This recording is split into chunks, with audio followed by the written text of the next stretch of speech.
2023 겨울 수련회 요한복음 제8강 성령의 역할 이근호 목사. 교재 1페이지 한번 보겠습니다. 정부를 만들고 국가를 조직하는 것은 그 출발점은 가정입니다. 가정에서 무슨 훈련이 되는가? 가정에서는 타인을 만나는 훈련, 남을 남으로 인정해주고 그 남이 없으면 내가 없다는 것을, 내가 있다는 것을 온몸으로 그걸 진리로 받아들이는 체험이 일어나는 것이죠. 아빠가 없으면 내가 살 수 없다는 것을 온몸으로 느끼는 거예요. 법정화시키는 거예요. 가정에서 법정화시켜요. 해갑선 니들 이만큼 대학까지 보내라. 내 허락도 없이 니 좋아하는 여자 만나고 결혼하겠다고 들썩 나오면 왜 그래? 일단 보자. 어떤 여자가 생기는지. 나는 그만한 권리 있잖아. 이렇게 주장하죠. 타인과 만나고 이런 가정은 두 번째, 그 관계, 타인과의 관계를 법제화시키고, 법으로 연결시키고, 법제화시키고, 이 법제화시키면 이게 뭐냐면 윤리와 도덕이 됩니다. 가정교육을 잘 받아야 인간 된다는 말이 여기서 나온 거죠. 나만 나가 아니라 당신까지 합쳐서 나는 나라고 규정하고 싶다. 이게 뭐냐면 내가 가정에서 다져지는 결속. 이게 가정입니다. 그런데 이것이 나중에 여기서 탈출해요. 탈출보다도 이게 탈피합니다. 왜 탈피할 때 뭐냐? 새로운 타인을 만나요. 새로운 타인을 만나는데 이게 뭐냐면 친구를 만나게 돼요. 친구를 만나면서 점차 갑자기 가정에서 이탈하지 않고 점차 이게 벗어나기 시작하는 겁니다. 벗어날 때 친구하고 사귈 때 그냥 사귀는 것이 아니고 가족에서 형성된 그 사회성 연대감을 가지고 거기에 같은 레벨이 맞는 친구를 여기서 사귀게 되는 겁니다. 그래, 걔 몇 등 하는데? 걔 몇 등 하는데? 받아서 2등이야. 사귀. 시험보다 레벨이 더 나아지고 있다는 것은 희망으로 하여금 서서히 그 엄마는 그 자식을 약간 섞어서 놔둬요. 단 조건은 믿음직한 친구였을 경우에. 친구해서 드디어 사회에 나갑니다. 사회에 나가면 여기서 뭐냐 하면 회사라든지 공기업이 다니겠죠. 이 회사에 들어간다니, 회사. 없지요. 가족 연대감과 점점 멀어지죠. 근데 이 회사가, 여기까지는 뭐냐 하면 혈육관계인데, 여기서 뭐냐 하면 이익단체예요. 이 무지막지한 경쟁을 강요받게 됩니다. 그래서 국가에서는 가정의 토대가 된 이 윤리 도덕성을 국가 전체에 결성적으로 활용할 필요가 있어서 이 경쟁적인 이 회사를 국가의 힘으로 개입해서 이 경쟁을 순화시킬 필요가 있는 겁니다. 여기서 이제 약간 어렵게 하면 이 국가가 개인이 있어서 뭐가 되냐면 국가가 타자가 돼요. 타인이 돼요. 국가의 타인이 돼요. 타인이라는 말은 내 욕망이 원했던 그 대상이 바로 국가가 잘 됩니다. 국가가 잘 되면 덩달아 나도 기분 좋고 잘 된다. 바로 나를 대체하기 때문에 그렇습니다. 그러면 제가 이 말을 왜 하냐면 인간은 어릴 때 생긴 이 타인과의 결속을 자력으로 벗어날 수가 없다는 말을 하고 있어요. 못 벗어납니다. 내가 좋아해요. 자발적으로 내가 원해요. 내가 원하는 국가에 소속됐다는 그 정서적인 안도감을 내가 원하고 그것을 우리는 행복이라고 불러요. 행복. 선진국에 들어서서 후진국 못 살아나는 것을 아래쪽으로 바라보는 그 즐거움, 다른 나라에 가만히 주는 그걸 매체를 해서 자기 우일감을 갖는 그것이 자기 욕망을 충족하기 때문에 그걸 사람들은 자기 기분 좋은 걸 가지고 뭐냐면 그걸 행복이라고 이야기하는 겁니다. 그런데 이제 문제는 드디어 요한복음 13장에 들어와서 13장 6월절입니다. 6월절의 확장이에요. 확장. 자, 6월절의 특징은 뭐냐면 국가의 결속력을 지어버립니다. 딜레이트. 지어버려요. 국가의 결속력을 지어버려요. 국가라는 것은 너의 환상에 불과하다는 겁니다. 국가라는 것은. 어릴 때부터 부모가 환상인 것처럼 그 부모가 아버지 이름이거든요.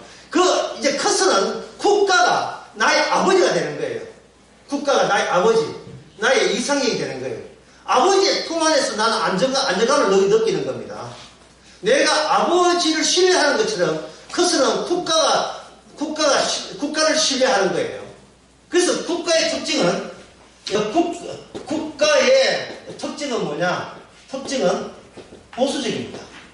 그러니까 안정감을 추구하기 때문에 보수적이에요. 국가는 늘 이렇게 안정적으로 나가요. 안정적으로. 특별한 거 좌파는 위험해요. 항상 국가는 이게 좌파 대통령 돼도 마찬가지예요. 안정적인 것을 최우선하는 겁니다. 왜냐? 아버지가 안정해져야 자식들이 정서적으로 편안을 느끼기 때문에 그래요. 안정적으로. 그런데 이것이 이 국가를 가지고 구약에서는 이걸 가지고 뭐냐? 이 짐승이라고 해요. 짐승. 악마라고 해요. 국가를 악마. 내 속에 안에 있는 괴물이 이렇게 조명을 받아가지고 크게 등장한 것이 국가라는 겁니다. 건물 옥상에 조명 시설이 있을 때 이 앞에다가 박쥐 그림을 가지고 하늘을 비춰버리면 하늘에 뭐가 비칩니까? 벤이 보이죠? 배트맨이 보이죠? 나의 마음을 세상에 투영한 것이 우리나라가 잘 됐으면 좋겠다는 그것이 내 속에 있는 괴물의 바깥 투영체예요. 그리고 그걸 실제로 느낍니다. 실감, 이게 환상으로 못 느끼는 것은 실제 그 권력에 의해서 지시받고 법제화되고 법률로 명령받기 때문에 그렇어요. 그래서 저는 여러 번 묻습니다. 다시 한번 물어보면 베드로가 예수님을 왜 배신했어? 왜 배신했다고 고백했습니까? 베드로가 고백한 것은 자기 집에서 배신했으니까 누구 앞에서 배신했죠? 누구 앞에서 배신했습니까? 바로 국가 권력과 함께 있는 자 앞에서 자기는 그걸 국가가 예수님을 싫어하기 때문에 자기도 예수님을 싫어한다는 그 땅 등따라서 나도 예수님을 저주하면서 싫어한다고 이야기했어요. 그렇게 함으로써 베드로는 한 발자국도 국가라는 이 실체에서 벗어난 적이 없습니다. 베드로는 구원되지를 못했죠. 십자가 지기 이전까지는, 성령이 오시기까지는 구원되지 못합니다. 그렇다면 그러면 예수님께서 자기 백성을 끝까지 사랑한다 했으니까 끝까지 사랑해서 끝내낼 수 있는 근거를 누가 단독적으로 만들어야 돼요? 예수님 본인이 단독적으로 만들어야 되겠죠. 거기에 맞는 것이 유월절 양으로 드디어 주께서는 그걸 유월절 양의 운명으로 가시는 겁니다. 자, 유월절 양이 되는데 유월절 양은 아까 제가 했습니다. 유월절 양의 능력은 뭐냐? 모든 것을 지우개로 지워버리는 거예요. 환상이기 때문에 지워버리는 겁니다. 그러면 국가를 지워버린다면 그 뭐가 환상이 아니냐 하면 국가를 지워버릴 수 있는 지워버린다는 요 행위만은 이게 진짜예요. 이게 진짜겠죠. 국가의 대들만 자신감이 진짜겠죠. 예, 국가보다 더 센 게 없는데 그 센 것을 지워버리는 거예요. 지워버리면 뭐가 생기겠습니까? 아까 나왔죠. 빈자리 생기겠죠. 빈자리. 그 빈자리가 제자들로 하여금 떠난 자리로 만드는 겁니다. 빈자리를 떠난 자리로 만들어요. 그래서 이게 비난 자리를 이게 누가 하느냐 하면 유월절 어린 양이 하는 거예요. 그럼 여기서 요한복음 1장 하나 보겠습니다. 요한복음 1장 부터 약간의 어려운 게 이제 시작됩니다. 1장 29절에 보면 이튿날 요한이 예수께서 자기께 나오심을 보고 보라, 그 다음에 뭐가 됩니까? 세상 죄를 지고 가는 하나님의 양이라 되어 있죠. 자, 여기서 예수님이 세상 죄를 지고 가게 되면 우리가 구원 받느냐? 안 됩니다. 왜냐하면 세상 죄를 지고 가는 분이 우리의 새로운 타인과의 관계가 형성돼야 돼요. 예수님이 세상 죄를 지고 갔다. 그래서 뭔데? 혼자 구원 받겠네. 끝나는 거예요. 예수님 혼자 구원받는 거예요. 예수님이 세상 죄를 하는 그러니까 유월절의 율법을 완성함으로써 그 완성하신 당사자만 구원받죠. 다른 사람은 구원이 되지 못합니다. 왜? 본인이 안 했기 때문에. 내가 하는 행동이 나를 구원하는 거예요. 이게 원칙이거든요. 그리고 예수님한테는 뭐가 더 필요합니까? 내가 하는 행동이 어떤 행동이 된다? 나와 똑같은 행동을 하지 않는 자의 행동으로 이전돼야 될 필요가 있어요. 이게 전달돼야 될 필요가 있어요. 그걸 6월째로 확정이 돼야 돼요. 전달될 필요가 있는 겁니다. 예수님 혼자 훌륭하면 예수님 혼자 훌륭하다. 그래서 여기서 요한복음 1장에서 1장 33절에 이런 말씀이 있습니다. 주님께서 추가적으로 이야기를 하시는데 요한이 또 증가해 보라 성령이 비둘기같이 하늘에서 내려와서 예수님은 여기서 뭐냐 하면 보라 세상 죄를 지고 가는 어린 양이죠. 그걸 지금 누가 보고 있느냐 하면은 지금 세례요한이 바라보고 있습니다. 세상 죄를 지고 가는 자는 세례요한입니까 아닙니까? 아니죠. 근데 세례요한 따르고 예수님 따로 단독 행위를 하고 있습니다. 이 세례요한의 행위는 아니에요. 그냥 지켜보고 있어요. 그런데 여기서 플러스 들어가요. 플러스 뭐가 되느냐 하면은 세상 죄로 지는 어린 양에게 뭔가 위에서 뭔가 내려와요. 비둘기같이 뭐가 내려오냐? 성령이 내려오십니다. 자, 비둘기같이 온다면 비둘기가 뭐냐 하면 이게 우편편을보예요. 전달 기능을 해요. 전달 기능. 노아 방주 때 비둘기를 보내므로써 새 땅과 노아 사이에 연결시키죠. 브릿지 시킨 거예요. 저쪽의 소식을 저쪽의 소식과 이쪽의 상태를 연결시키는 게 비둘기였습니다. 연결됨으로써 이 세계를 더욱더 계속 이어가고 적용시키고 확장하는 기능자. 그게 이제 비둘기라는 것을 모습으로 온 거예요. 이 비둘기 같이 여기 성령이 와서 없었어요. 그러면 성령이 예수님께 왔잖아요. 예수님께.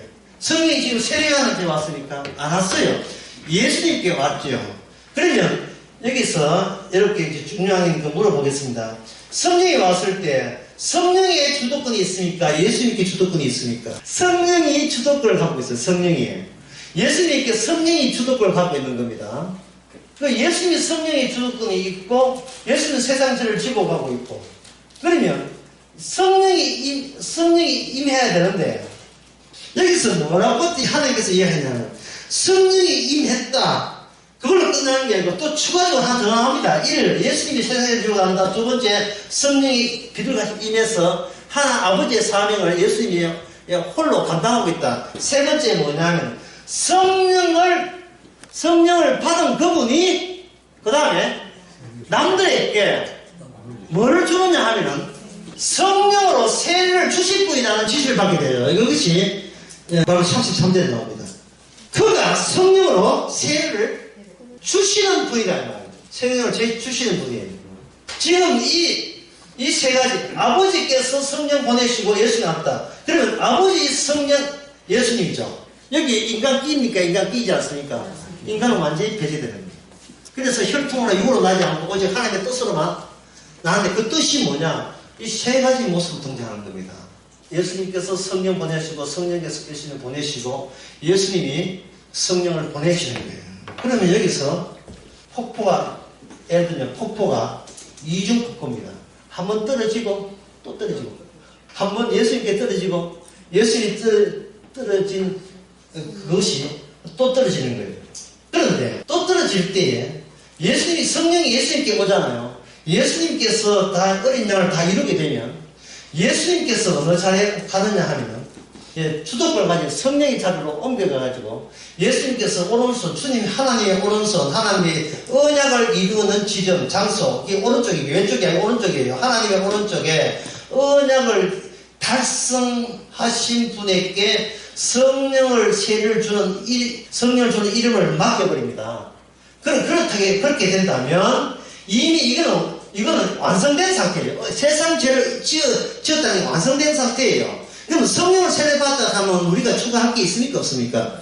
추가할 게 없죠. 성령을 받았다는 말은 일단 완성되기 때문에 그냥 완성된 자체를 택배로 그냥 받는 거예요. 주문하지도 않는데. 59,465 이래 주문하지도 않는데 대부분 새벽 성해가지고 와 있는 거예요.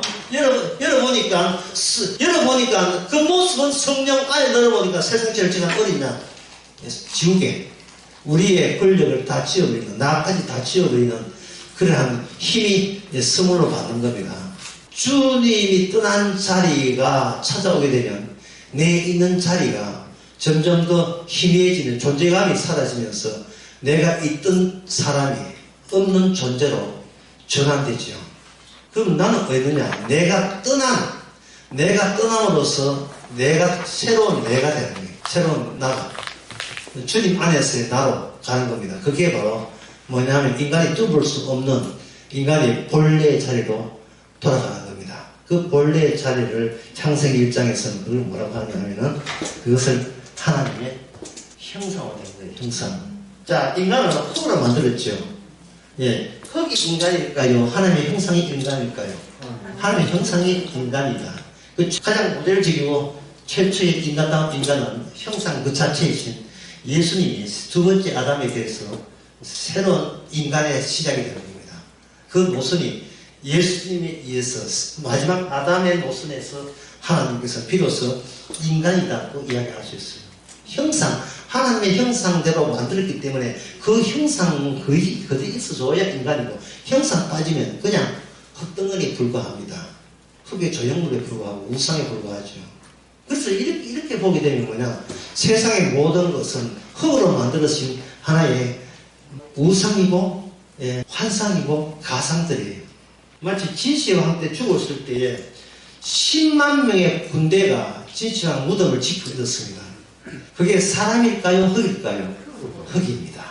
안 가봤지만 사진으로 봤습니다. 사람이 진흙으로 만들어가지고 전부 다 마차까지 똑같이 해가지고 좋지 않았어요. 그걸 가지고 창으로 밀면 다 부서지잖아요. 그 조형물이나 오늘날 인간이나 다를 바가 뭐가 있습니까? 새로운 인간이 등장했다면 기존 인간들아 좀 깨어져라 그런 뜻이거든요. 좀 없어줄래? 꺼져줄래? 그런 뜻이다 이 말이죠. 새로운 인간이 등장하는. 예수님이 인간세에서 함으로 말하면 기존 국가는 짐승의 국가가 돼가지고 국가도 안 되고요. 그 속에 인간은 인간도 아니에요. 진짜 인간은 하나님의 형상 그 자체를 먹어야 그게 하나님의 인간이 되는 겁니다. 그러니까 그 인간 되는 데 있어서요, 여기서 무슨 역할을 합니까? 성령께서 역할을 하죠. 그 정도는 여러분 이제 아시겠죠? 그 다음에 이제 순서 또 가봅니다. 자, 그러면 이제 예수님께 집중해 봅시다. 예수님이 세상전을 치고 가기 위해서 예수님은 어떠한 길을 가야 되느냐? 예수님이 세상전을 치기 위해서. 자, 예수님이 세상전을 치고 가게 되면 죄가 무거울까요? 예수님이 무거울까요? 죄가 예수님을 압도하죠. 자, 죄가 있는 곳에는 뭐가 있다? 율법이면 저주가 있죠. 자, 저주가 셀까요? 예수님이 셀까요? 어떤 것이 강력합니까? 저주가 강력하죠. 그래서 예수님은 저주받습니다. 저주만 나오도록 저주의 제물이 되는 것이 십자가입니다. 아버지로부터 끊어진 저주거든요. 그래서 십자가에서 예수님은 어찌하여 나를 버리시나이까. 예수님 저주받을 때 제자들 뭐 했죠? 그냥 아무것도 안 했죠. 도망치기 바꿨고 했죠. 그게 우리의 원래 모습입니다. 예수님 걔도 세상 권력 속에 있기 때문에 세상 권력에서 뽑아나오는 데 있어서는 예수님만 빠져나오지 다른 사람은 못 빠져나옵니다. 빠져나와도 괜찮아요. 예비 훈련하시고 군에 가서요. 빠져나와도 성령 받으면 됩니다. 성령 받으면 됩니다. 성령 받게 되면 우리 자신이 흙으로 돌아간다는 것을 기쁘게 받아들일 수 있어요. 이 경로를 주께서 그렇게 만든 거예요. 주께서 만든 시퀀스, 순서대로 이제 가는 겁니다. 그걸 그대로 하는 거예요. 주께서 일어나는 그 상태, 저주 아래 들어가서 다시 영광의 몸으로 다시 부활되는 이 경로를 주께서 그렇게 만든 거예요. 다른 길은 없어요. 다른 길은. 사도행전 4장 12절에 나왔습니다. 다른 이로서는 구원을 받을 수 없나니 천하 사람 중에 구원을 받을 만한 다른 이름을 우리에게 주신 일이 없음이라 하였더라. 다른 이름으로 구원받을 이름은 없다. 얼마나 부정성입니까? 예? 다시 또 이제 잊어버렸어요. 이 긍정적인 세계, 앞으로 잘 될까요? 그 세계 뭐로 포위되어 있다고요? 부정성으로 포위되어 있어요. 그런데 그러면 거기에서 빠져나와야 돼. 우리가 손 놓고 있어요. 아무것도 못해요. 할 수가 없습니다. 없는데 요한복음이라는 것이 말씀이잖아요. 말씀이 처했다는 것은 앞으로 말씀대로 그대로 우리에게 코스 잡아서 지으면 되는 거예요. 말씀대로. 그럼 말씀이 요한복음 1장에 보게 되면 1번 예수님께서 세상을 간다. 2번 성령이 임한다. 3번 성령을 완성하신 분이 우리에게 자기에게 주어진 성령을 그대로 우리에게 세워주는 거예요. 내가 아버지로 말미암아 사는 것처럼 너희는 나로 인하여 살리라. 성령 오지 않으면 죽는다. 제대로 죽는다가 되는 거예요. 죽음과 삶을 예수님이 기준점으로 이미 하나님의 형상 기준점으로 정해놨다는 것이 이거는 요지부터 변하지 않는 진리예요. 그러니까 여러분들은 그 요한복음을 끝내면서 뭐 딴 것도 알아야 되지만 확정된 내 진리가 요것만 알 것인데요. 모든 것이 확정되었다는 거예요. 내가 난 예수를 이제 버리겠어. 막 버렸던 마음대로 해. 네가 버리던 마지막 때 다 불러낼 거예요. 진리는 뭐냐? 이미 다 이루었어요. 확정되었어요. 그게 통보 들어오면 구원받고 그게 통보가 안 오면 그냥 다시는 지옥길로 그냥 갈 수밖에 없는 거예요. 그러면 통보가 오게 되면 점차 내 몸이 안개가 되고 흙이 되고 자꾸 내가 의미 있던 거, 내가 중요한 가치, 나는 누구의 남편이다, 누구의 아내다, 나는 집사다, 이게 점점 더 희미하게 딜레이트 지어지기 시작하는 겁니다. 이게 모든 것이 이 타자 안에서 국가가 형성된 그 질서로서 내 자해가 배정받아야 비로소 나는 산다고 얘기하는 거. 예수님으로 사는 것이 아니고 현재 눈에 보이는 국가를 인하여 내 특정 자리를 확보해야 비로소 나는 제대로 산다, 행복하다, 나의 미래가 열렸다 라는 식의 이런 인간성. 이게 바로 뭐냐? 이게 본래 우리 모습이에요. 종교도 국가 밑에 있습니까? 누가 힘세는데요? 국가가 힘세지. 국가가 더 세지. 종교는 아무 이든 나를 지켜주지 못합니다. 왜? 국가가 나의 영원한 나를 보호한 타자가 되기 때문에 그렇습니다. 자, 문제는 뭐냐 하면 성령을 받게 되면 이거는 성령에서 뭐냐 하면 다 이루었다. 내가 이제 너의 자리를 지어줄게. 너의 자리를 지어주게 되면 뭐도 지어집니까? 이 타자의 자리가 나도 희미해지면 이 타자의 자리도 희미해져요. 예. 복음 없는 친구, 복음 없는 지주가 친척, 별 의미 없습니다. 지금 뭐 어둠에 속하는데 이 식으로 별 의미 없어요. 이 국가가 지시하면 예에 따라가긴 하지만 가만히는 성령께서 자기 자신을 또 주께서 이끄시는 거예요. 자, 그렇다면 저주의 무게, 이제 저주의 무게니까 조금만 맞추겠습니다. 저주의 무게는 뭐가의 무게다? 국가의 무게다. 저주의 무게는 짐승 국가의 무게입니다. 이 말은 하나님께서 뭘 이용한다? 국가를 이용해서 우리가 예수님하고 떨어지게 만들어서 따라가지 마. 하여간 우리가 주님을 따라오시면서 우리는 따라가지 못하도록 성령께서 이렇게 떼줍니다. 그게 요한복음 13장에 나와요. 근데 전에는 이걸 보고 베드로 안타깝다 했는데 이제는 성령을 받은 사람은 안타까운 것이 아니고 감사합니다 나와요. 주님과 떼줘서 감사합니다. 어저짧게 지가 주적 파악도 안 되는지 주의 일을 한다고 나서는데 그게 얼마나 큰 잘못된 착각이었다는 것을 깨닫게 해줘서 감사합니다.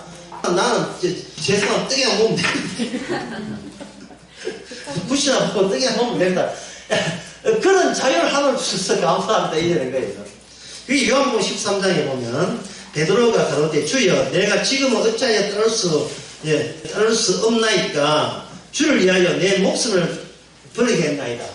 세상 죄를 지고가 성령 오지 않는 주제에 그 목숨이 어디에 시작되기 있다고 그 목숨을, 더러운 목숨을, 가만히 있어도 죽는 목숨을, 뭐 하려고요? 그냥 갔다가 그냥 죽어. 네가 따라올 수 없다. 내가 진실로 진에게 딱 오기 전에 네가 3번 나를 보이라. 닭이 여기 투입되죠. 여기 닭이 왜 등장합니까? 닭이 니보다 낫다든지. 닭은 시킨 대로 하잖아요. 베드로는 니 왜 좀 고집이 그래, 시키면. 니는 닭은 시킨 5, 4, 3, 2, 1. 그것도 3번씩이라. 다 울 때 베드로 한번, 예? 베드로 주님 배신하고, 저주하고, 다음 울 때 또 저주하고. 죽이 맞아. 예? 자, 추임새가 멋져, 추임새가. 예? 베드로 자리에다가 닭을 집어넣어가지고, 베드로야, 네가 나한테 나온지 하지 말고, 내가 예언한 대상이 뭡니까? 닭이겠죠.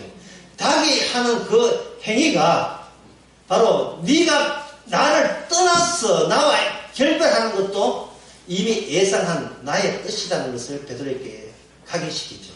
배신해야 된다는 역할을 받는 중이다. 배신해야 된다. 베드로도 어떻게 보면 연기자죠. 베드로도 배우예요. 여러분들도 배우고 닭도 주께서 설정해 놓은 배우지요. 그러니까 닭으로 하여금 베드로 자리를 교체시킨 것은 이 모든 일은 지금도 홀로 하시고 앞으로 구원받는 모든 여정에서도 오직 주님은 홀로만이 작용을 해서 나중에 천국 갔을 때 내가 아무것도 한 것도 없이 이곳에 왔다는 화들짝 새삼스럽게 화들짝 감격하고 놀라게 만들어드리고 있어요. 아무것도 한 것도 없는데 제가 여기 왔습니다. 이런 고백이 절로 나오도록 14장에 들어갑니다. 자, 왜 저를 이렇게 떼놓으시려 합니까? 하니까 여기서 뭐 하냐면 내가 처소로 예배하라고 한다 이래 있거든요. 자, 이거 참 어려워요. 처소, 누구 처소? 현재 베드로 처소죠. 베드로 처소. 베드로 처소가 현재 베드로는 뭐라고 생각하냐면 이 지상에 자기 자리가 있다고 자부하죠. 현재 자리가 있으니까 처소에 있는데 그 처소는 하나님께서 말하는 준비해 놓은 처소가 아니에요. 이거는 인정받지 못한 처소입니다. 그러니 처소를 맞이한다는 말은 네 처소는 이제는 인정할 수 없다는 뜻이죠. 그러면 처소 맞이하게 되면 그 다음에 작용이 뭡니까? 있는 처소 있죠. 자기 처소를 이미 마련되기 때문에 이걸 어떻게 돼? 헐어야 되겠죠. 처소를 헐어버려야 되겠죠. 그 작업이 바로 성령의 작업입니다. 성령은 우리로 하여금 내 존재감을 잡고 흐릿하게 만들어요. 제가 이번에 어떻게 해서 큰 돈을 벌었습니다. 그럼 주님 성령께서 의미 없다. 제가 이번에 투표해가지고 90% 찬스로 장로가 되었습니다. 의미 없다. 제가 그 교회를 목회가 이제 퇴직했습니다. 그냥 교회 바둑이 뜨고 그냥 아무것도 하지 말고. 어떻게 그러니까 성령께서 우리에게 요구하는 것은 내가 어떻게 하면 내가 지어버릴 수 있는 쪽입니까? 내가 내 가치가 망할 수 있는 쪽이 어느 쪽입니까를 교회에서 촉구하는 것이 성령의 일입니다. 여기 나와 내자 추임새 할렐루야. 이게 오랜만에 10년 만에 첨성 같아요. 내가 어느 쪽으로 가야 내가 망합니까? 내가 어느 쪽으로 가야 내가 망합니까? 물을 필요 없어요. 지금 망하고 있으니까. 알아서 잘 망하고 있으니까. 여러분 돌아가는 일이 여러분 뜻대로 되는 거 봤어요. 안 되죠. 잘 망하고 있으니까. 이 처소 이야기하고 나는데 또 석선이 없는 이야기를 통해서 나옵니다. 14장에 도망가는데 주여 어디로 가시는지 우리가 알지 못하거늘 여기 앞에서 그 길을 어떻게 알겠습니까? 이 도망가 보세요. 참 지가 한 말이 무엇인지 몰라요. 주께서 길을 알려주지 않은 것은 이게 간단하게 미쳤다 애는 아닌 이야기 오지 말라는 뜻이에요. 근데 우리가 어디로 가면 됩니까? 오지 말라는데 오지 말라는데 어느 쪽으로 왼쪽으로 갈까요? 오른쪽으로 갈까요? 어느 쪽으로 갈까요? 오지 마! 어느 쪽으로? 오지 말라니까. 예수께서 가라사리에 내가 꼭 길이요. 여기서 하나 더 집어넣으면 이해하기 쉽습니다. 내가 막힌 길이고 내가 막힌 진리고 내가 막힌 생명이다. 오지 마! 이게 여러분 이거 집에 어떤 사람은 집에다가 액자에다가 걸어놓은 그 성도들이 있어요. 성도들이 아니고 마을 전배타 교회들이 있어요. 내가 꼭 길이고 지생명이고 그 사람이 액자 걸어놓은 거 어떻게 생각했어요? 막혔다는 그것을 집어넣을까요? 안 넣을까요? 안 넣죠. 그걸 보고 있는 제 마음이 또 아프죠. 저게 막힌 길인데 우리가 할 수 없는 길이거든요. 주님 쪽에서 오는 것이지 내가 길을 알고 진리 안다고 해서 갈 수 있는 길이 아닙니다. 그걸 가지고 불요소성이라고 하는데, 그 불요소성이 십자가입니다. 십자가를 자랑하는 말은 막혔었다는 것을 보게 하는 거예요. 이 길이 막혔다. 다 통과하고 난 게 뒤돌아보니까 그 길이 막힌 길이었어요. 막힌 길. 그 14장 12절 내가 진실로 너희에게 이르노니 나를 믿는 자는 나의 하는 일을 저희도 할 것이요 내가 그보다 더 큰 것도 하리라. 에비랑시 있습니까? 이게 아니고 내가 모든 타자로부터 버림받는 그 큰 일을 너희들도 세상으로부터 깔끔하게 버림받을 수 있느니라. 그다음에 미십니까? 내가 이 세상을 망한 것처럼 너도 하나님의 축복과 은혜로 이 땅에서 실패자가 될 수 있습니다. 믿습니까? 이런 거예요. 믿습니까? 이런 데서 해야 되죠. 지금 내 혼자 지금 주께서 하시는 그 주님의 일, 그 큰 일을 우리는 감히 못 갑니다. 왜? 내가 너무 아까웠어. 그런데 해낼 수 있도록 해주는 겁니다. 내가 나를 이별할 수 있고 내가 버릴 수 있습니다. 아주 내가 나를 우습게 볼 수 있는 그런 자유가 있기를 여러분 기뻐합니다. 괜히 이렇게 같이 있다 한다면 일곱 귀신이 12귀신 다 들랍니다. 너는 잘할 수 있어. 미래에 희망이 있어. 아니에요. 우리는 어느 쪽이 망하는 길인지 그게 생명의 길이고 그게 좁은 길이고 영생의 길입니다. 그래야 세상 가는 길과 제 길을 가는 그 여러분들이 그 다음에 봅시다. 10장 18절 내가 너희에게 고아와 같이 버려주지 않는다. 이거 전에 설명했는데 또 설명해 드리겠어요.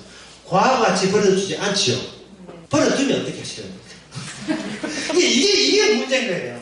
성경에서 내가 너희를 다시 찾아올게. 일단 우리 갈라쓰자. 일단은 너는 네 자리에 나는 내 자리에 갈라쓰자. 우리는 졸지에 고아됐잖아요. 내가 고아를 만들었는데 내가 다시 고아같이 버려주지 않고 내가 찾아서 너희를 데리고 올게. 이건 완전히 미워도 다시 한번 있잖아요. 엄마가 가출하면서 엄마 차에 가서 다시 사가지고 다시 올게. 엄마 따라가 오지마. 내가 네 공부 열심히 하고 있으면 내가 내 맘 잡고 다시 올게.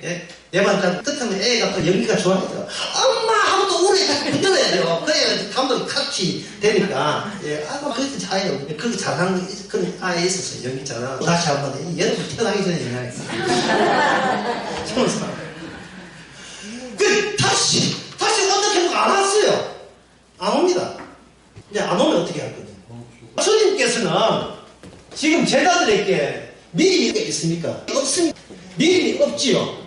믿음이 없으니까 믿음 없음을 점점 더 노출시키는 거예요. 믿음 없음을. 내가 다시 올게 할 때 그들이 기다렸습니까? 안 기다렸습니다.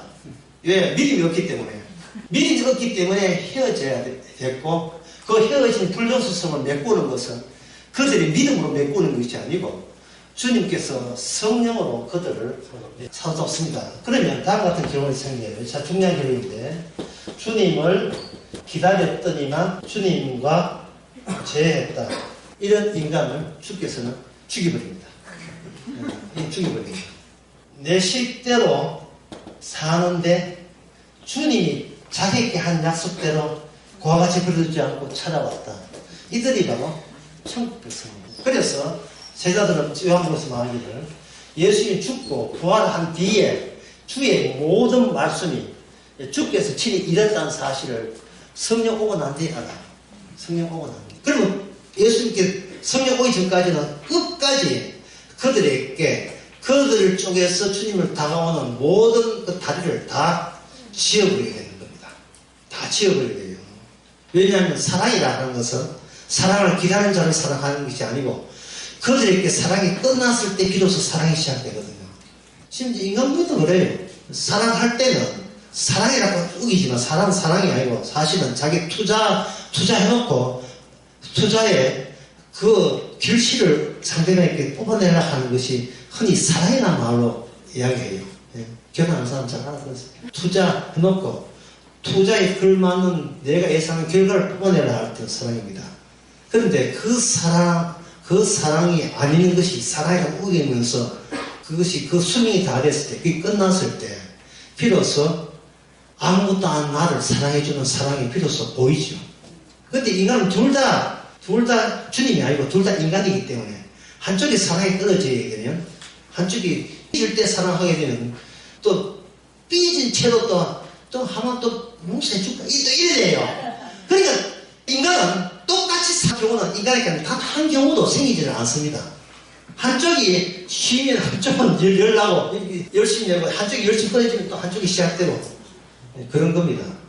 심지어 이건 인간과 인간 사이는 그런 게 아니고 인간과 개하고 사이는 거잖아요. 개 기어해주면 지가 돋을 줄 알고 침대 막 눕죠.